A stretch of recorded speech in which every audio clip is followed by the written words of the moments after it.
Molecada, deixa eu até ajeitar a aba aqui, porque vamos fazer o que nesse vídeo? Vamos falar de Corinthians. Vai, Corinthians! O Corinthians conquista o seu primeiro título na temporada, o primeiro título em 2026. Um troféu que o Corinthians não tinha, porque não tinha vencido nem Campeonato Brasileiro, nem Copa do Brasil, desde que a Supercopa foi criada. E contra um favorito Flamengo, que o prognóstico de todo mundo realmente era que o Flamengo iria vencer o Corinthians, que o time do Felipe Luiz era muito superior. O Corinthians foi lá e fez um jogo que está acostumado a fazer, né? Quem acompanhou a reta final do Corinthians na temporada passada, quem acompanhou o Campeonato Paulista do Corinthians na temporada passada, sabe o quanto o Corinthians gosta desse tipo de jogo, dessa decisão. O Corinthians é talhado para esses momentos. É um time copeiro. Por mais que essa não seja uma Copa, seja um jogo único de uma decisão que vale troféu, o Corinthians sabe muito bem jogar e não deixar jogar nesse tipo de duelo. Por mais que o Flamengo tenha mais qualidade, se a gente pegar aí o mano a mano, que muita gente fez, o Flamengo vai ganhar em quase todas as posições.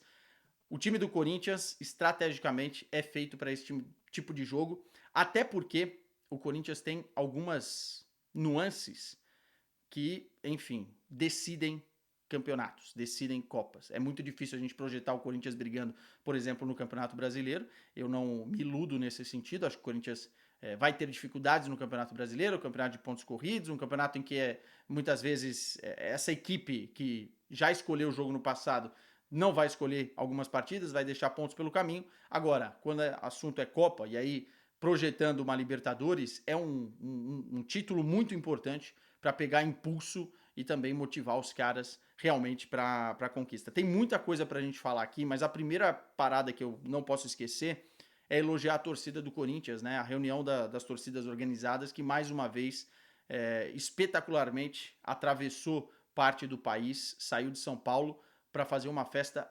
absolutamente fantástica nas arquibancadas do estádio Mané Garrincha. Aliás, mais de 70 mil pessoas é o que dá você juntar, né, recorde do estádio, é o que dá você juntar as duas maiores torcidas do país, mas do que eu vi, assim, de longe, pela televisão, obviamente, com a transmissão, a torcida do Corinthians deu um show mais uma vez, um espetáculo ver preto e branco desenhado nas arquibancadas do estádio Mané Garrincha, ainda mais quando os gols saíram, ainda mais quando o título aconteceu. Então, parabéns a essa movimentação toda do torcedor corintiano para mais uma vez fazer a diferença. Já tinha feito no Maracanã na final da Copa do Brasil, já tinha feito no Mineirão na semifinal da Copa do Brasil e é chover no molhado, é a torcida do Corinthians. Não dá pra gente ficar tecendo elogios, porque não serão suficientes para descrever, né? Mas é a primeira coisa que eu queria falar. E agora a gente vai falar do jogo, até porque, cara, teve muita polêmica no jogo. Tem individualidades que a gente tem que destacar aqui. Tem a parte coletiva. Tem o Flamengo abaixo, especialmente no primeiro tempo, nos pés de alguns jogadores que ficaram devendo. Acho que a equipe do Felipe Luiz não fez um grande jogo. No segundo tempo, até teve algumas tomadas de iniciativa, mas é muito pouco para aquilo que o torcedor do Flamengo espera.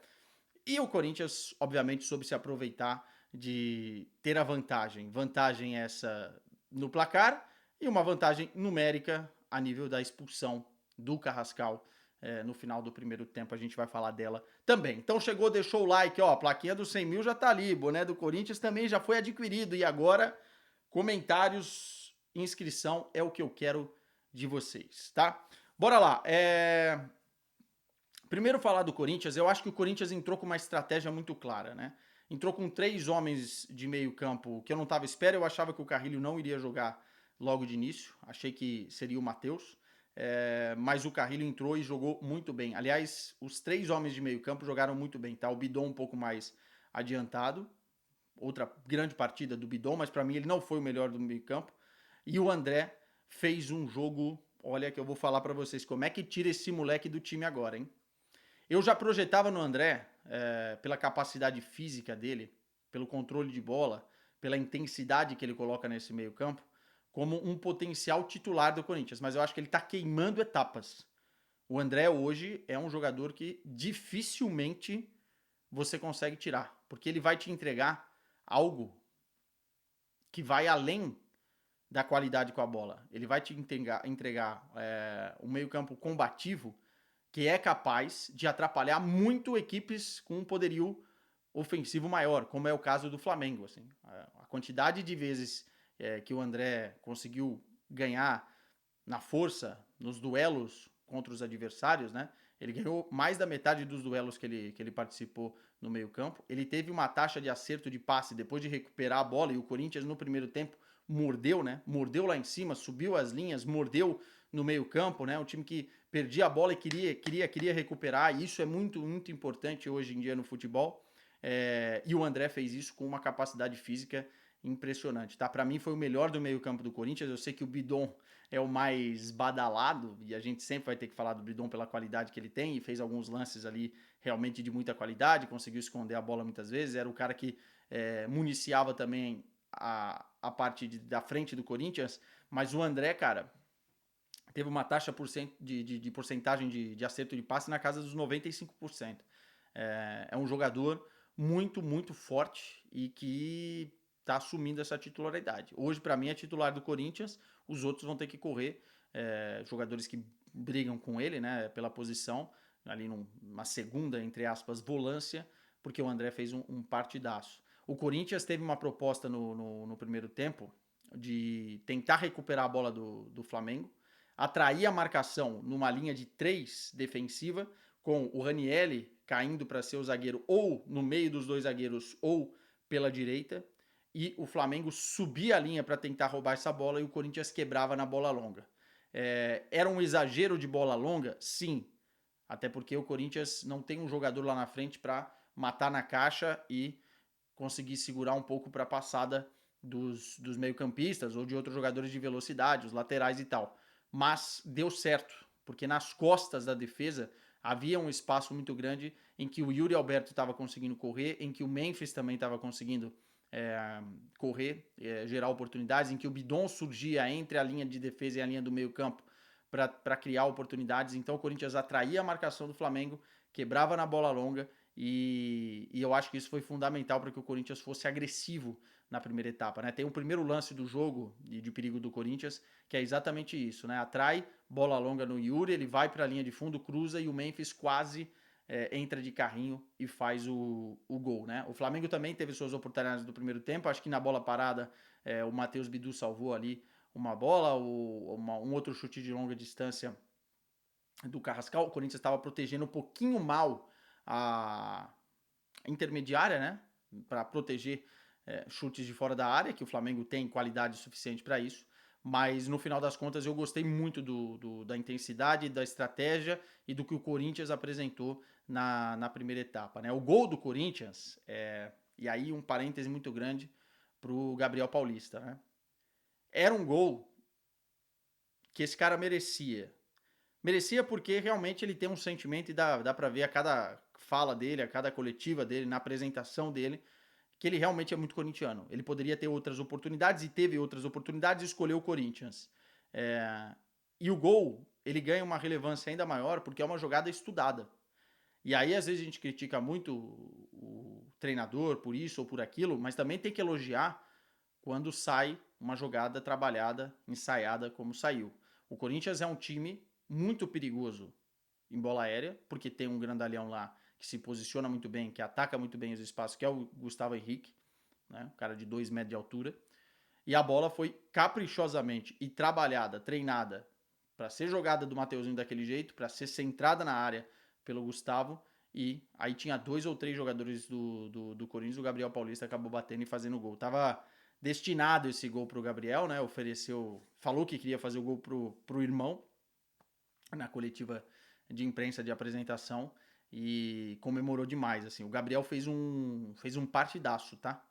É outro jogador que vai ser difícil o Corinthians não colocá-lo como titular, assim. Eu entendo que o André Ramalho termina muito bem a temporada passada, mas o Gabriel tá muito bem. Um jogador muito forte fisicamente, é um jogador interessante na bola aérea, a bola não queima no pé, ele tem muita experiência e fez um excelente primeiro tempo defensivamente falando, e fez o gol que abriu a vantagem para o Corinthians, e era tudo que o Corinthians queria para sua proposta, né?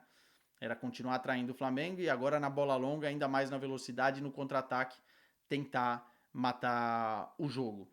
E aí a gente vai falar da polêmica, sem fugir dela. Cara, primeiro que eu achei de um modo geral, as câmeras da transmissão muito ruins, assim. Teve um lance no início do jogo em que o Corinthians reclamou de cotovelada, inclusive foi o Memphis, no Bidon, em que a única câmera que eu vi na transmissão, tá? Pode ser que eu esteja errado, eu só vi também na transmissão aqui. Foi uma câmera de longe, não dá para saber se teve braço, se não teve braço, se teve cotovelo, é muito difícil avaliar. E depois, no lance da expulsão do Carrascal, por que o árbitro não teve acesso à imagem do VAR, ou por que o VAR não o chamou logo na sequência, antes de encerrar o primeiro tempo, ou antes dos jogadores descerem para o vestiário? Por que não houve ali uma paralisação? Porque, sinceramente, a expulsão não dá para discutir, né? Um cotovelo na cara do Bidon era vermelho, não tem o que discutir. Mas atrapalhou o Flamengo essa atitude do árbitro. Ou ele não tinha a imagem, ele só teve a imagem no intervalo, até porque o Corinthians demora muito para subir e retornar a campo. Não sei se essa demora tem a ver também com essa questão da imagem. Suponho que sim, mas é só suposição, não tenho informação. E não vi em outro lugar, depois de repente você está vendo o vídeo e já saiu. Ou realmente o árbitro entendeu que na volta ele deveria olhar, o que é pior ainda. Porque, cara, realmente o Flamengo poderia ter no intervalo o Felipe Luiz já trabalhado com a ideia de ter um jogador a menos.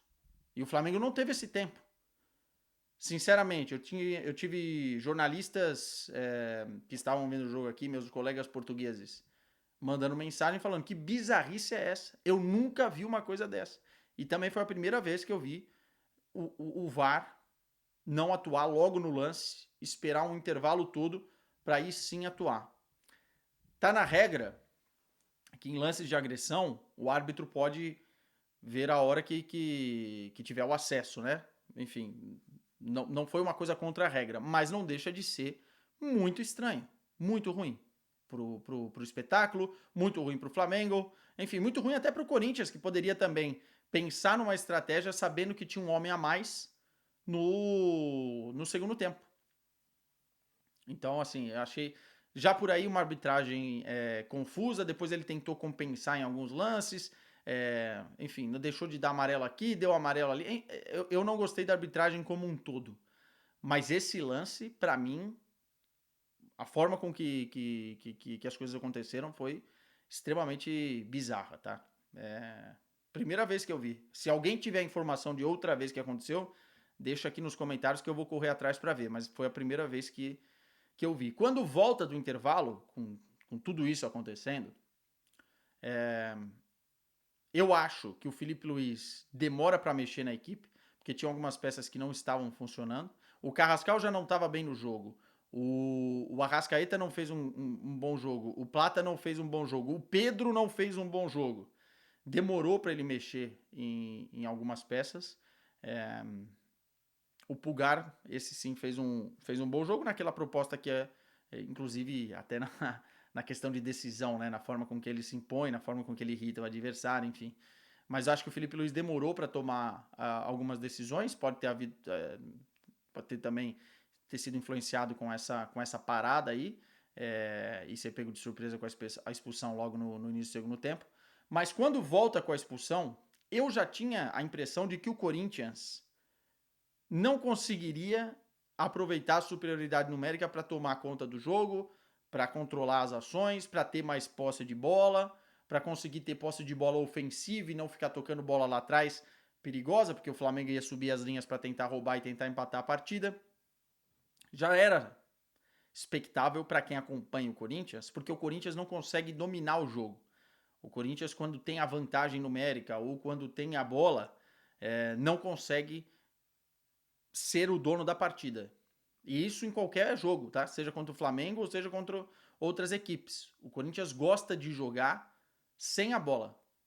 Quanto menos, me parece, quanto menos o Corinthians, e na maioria dos seus jogadores, tiver o controle para que as jogadas sejam de transição, de verticalidade, é melhor. É melhor.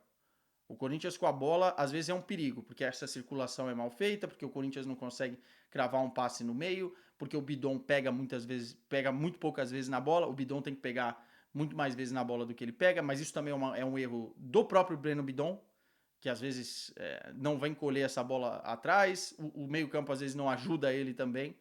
Então, dava para entender que o jogo não seria fácil mesmo com um homem a mais, e não foi. O segundo tempo do Flamengo foi melhor. Não achei espetacular, como eu vi vários analistas dizerem, assim, foi um grande segundo tempo do Flamengo. Não, se fosse, tinha feito gol. Mas teve grandes oportunidades, muita bola parada, o Corinthians fazendo faltinhas na entrada da área, muita bola cruzada, escanteio, lances que o Corinthians fez muita cera.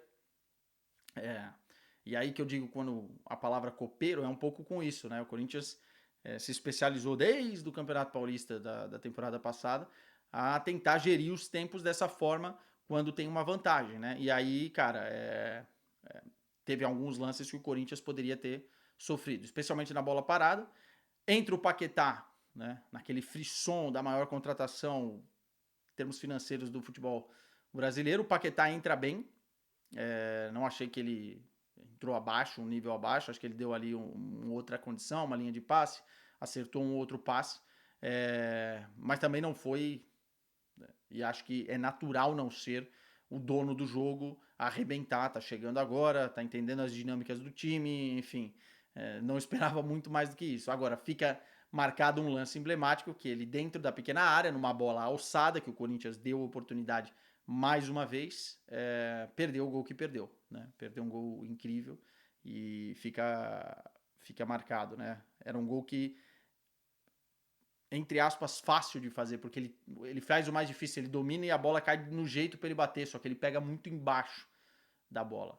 Né? Mas o Corinthians também, durante o jogo, teve as suas chances perdidas. Né? Aquela do Memphis no primeiro tempo poderia ter sido muito melhor executada. Ele deveria ter quebrado, né, na gíria, quebrado o pé, deveria ter batido no canto do goleiro e não tentado achar o chute em arco, porque fica mais fácil, se você não acerta o ângulo, fica mais fácil porque o goleiro já está esperando. Ele deveria ter aquela quebrada que o Mbappé dá, o Memphis tem qualidade para fazer e deveria ter feito muito melhor. O Memphis, só um parêntese aqui, foi melhor do que no outro jogo, correu mais, se esforçou mais, mas ainda está abaixo fisicamente, está sem ritmo de jogo. Muitos jogadores do Flamengo também sem ritmo, pela estratégia do Flamengo no início da temporada de poupar muitas vezes, né? Era o terceiro ou quarto jogo da maioria dos jogadores titulares, mas de alguma forma eu acho que o Corinthians também teve suas outras oportunidades.